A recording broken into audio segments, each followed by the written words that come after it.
guys, another quick video.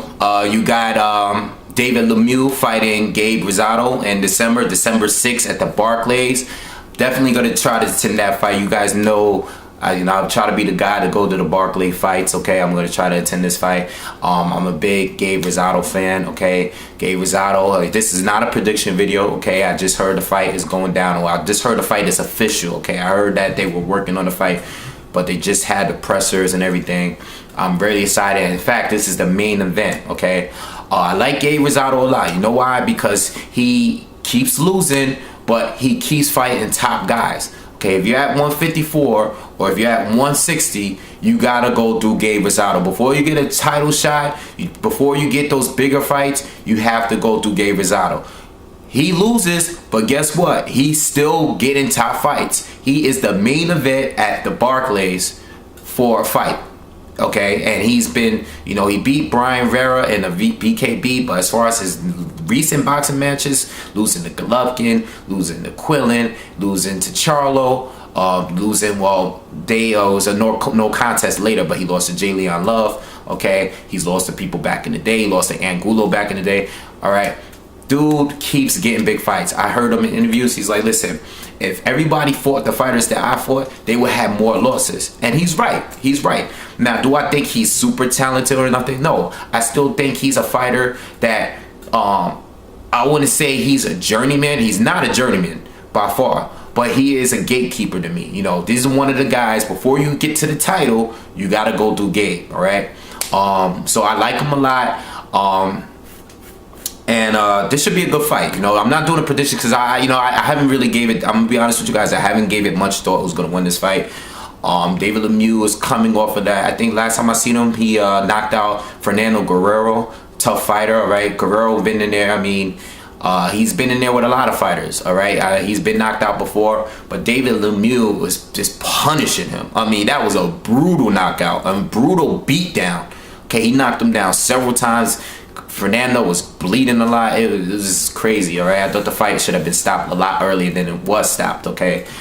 But David Lemieux, tough fighter, all right? He only lost to Rubio, which was probably a few years ago now, okay? David Lemieux, big, huge puncher at middleweight. Huge puncher, okay? Not sure if he's a better boxer than Gabe. Okay, Gabe will probably be the one that's being, a little bit more technical in the ring that night. I've seen Lemieux fight a few times, but I mean, outside his power, he's not really a slugger. He's actually a solid boxer. Okay, he's not a slugger, but he does have a lot of power. And I expect him to be the aggressor in the fight. I expect Gabe can be the aggressor at times, and he could be the boxer, the one that's doing most of the movement and being a little bit more technical and slick in the ring. He could fight that way.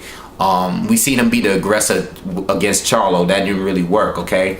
But we see him be the fighter that was being a mover, like when he was fighting against Golovkin, okay? So he could fight any way. He could definitely fight any way. I mean, he definitely has a lot of skill. In the Peter Quillen fight, Peter Quillen was being aggressive for the most part, but once Gabe figured it out, and I believe he kept landing that overhand right on Peter Quillen, the momentum changed. But unfortunately, they stopped the fight because of Gabe Rosado's cut, which is my next point.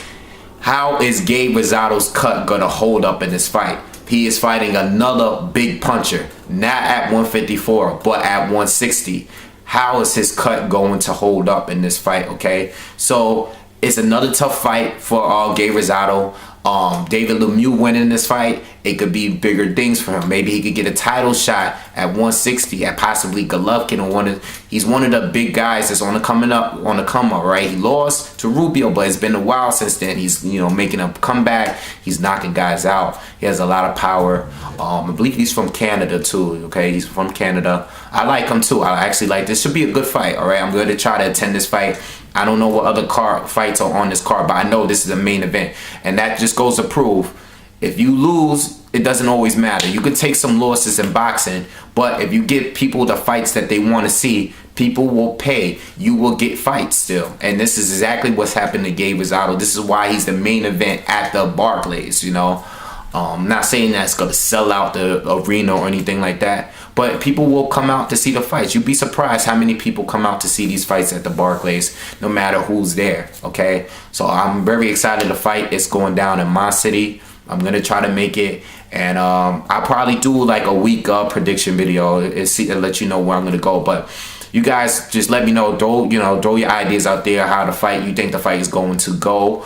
I think one possibility is definite, without a doubt, is Gabe Rosado's cut. Is it going to hold up in this fight against a big puncher like David Lemieux? All right, so let me know what you guys think, and make sure you subscribe to the channel.